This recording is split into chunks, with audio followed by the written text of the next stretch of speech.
معروف anchor person اور صحافی حامد میر نے کہا ہے کہ پاکستان میں بارشی پانی سے آنے والے سیلاب نے جو تباہی مچائی ہے، اس کی بنیادی وجہ یہ ہے کہ ہم نے درخت کاٹ کاٹ کر سرسبز جنگلات ختم کر دیے ہیں اور ان کی جگہ ہاؤسنگ سوسائٹیوں کی صورت میں کنکریٹ کے جنگلات کھڑے کر دیے ہیں۔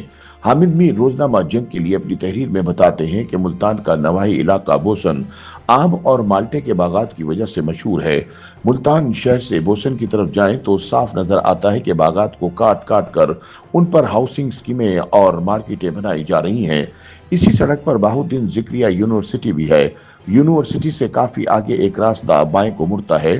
یہ ٹوٹا پھوٹا راستہ آم اور مالٹے کے بچے کچھ باغات کے درمیان سے ہوتا ہوا دریائے چناب کے کنارے سے کچھ دور موضع خزاں پور تک جاتا ہے۔ بہت سال پہلے سید یوسف رضا گیلانی اسی علاقے سے منتخب ہو کر اسپیکر قومی اسمبلی بنے تو انہوں نے یہاں نہ صرف پکی سڑکیں بنوا دی بلکہ اس علاقے کو بجلی اور گیس بھی فراہم کر دی۔ اس علاقے کے لوگوں نے مجھ سے رابطہ قائم کیا اور بتایا کہ خزاں پور سیلابی پانی میں ڈوب گیا ہے اور پانی تیزی سے بوسن کے دیگر علاقوں کی طرف بڑھ رہا ہے۔ حامد میر بتاتے ہیں کہ میں جنگ کے سیلاب زدہ علاقوں سے گزرتا ہوا ملتان پہنچا تھا، جسے صرف چناب نہیں بلکہ دریا ستلج اور راوی کی بپری ہوئی موجوں کا بھی سامنا تھا۔ ہماری ڈبل کیبن گاڑی جس سڑک پر ہچکولے کھاتی ہوئی موضع خزاں پور کی طرف بڑھ رہی تھی، وہ سڑک بستی کھوکر کے قریب پانی میں ڈوبی ہوئی تھی۔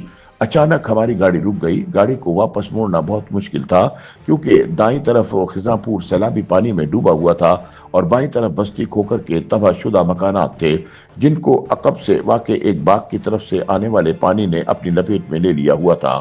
یہاں کے لوگوں کی بڑی اکثریت بوسن میں قائم کیے گئے امدادی کیمپوں میں منتقل ہو چکی تھی، لیکن مجھے کچھ دور ایک برگد کے درخت تلے کچھ عورتیں اور بچے بیٹھے نظر آ رہے تھے۔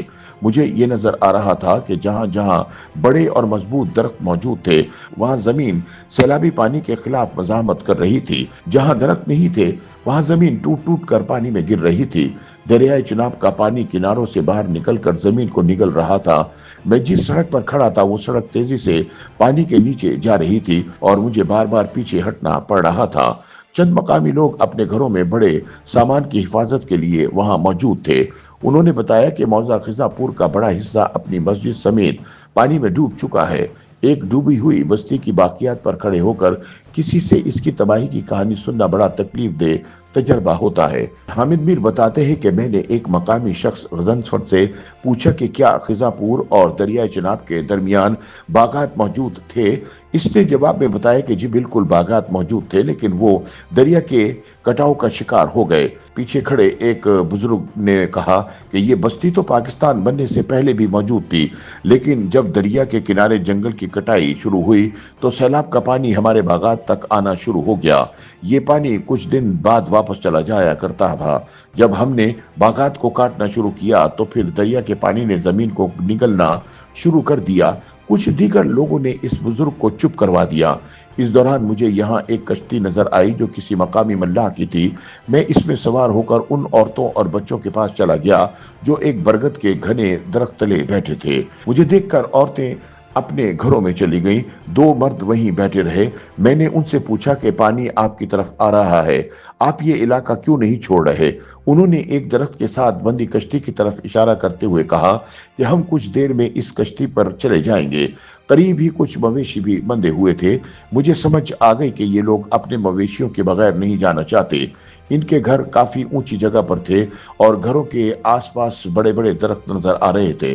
درختوں کی جڑوں نے زمین کے کٹاؤ کو روک رکھا تھا، لیکن پانی کی بلند ہوتی ہوئی سطح خطرے میں اضافہ کر رہی تھی۔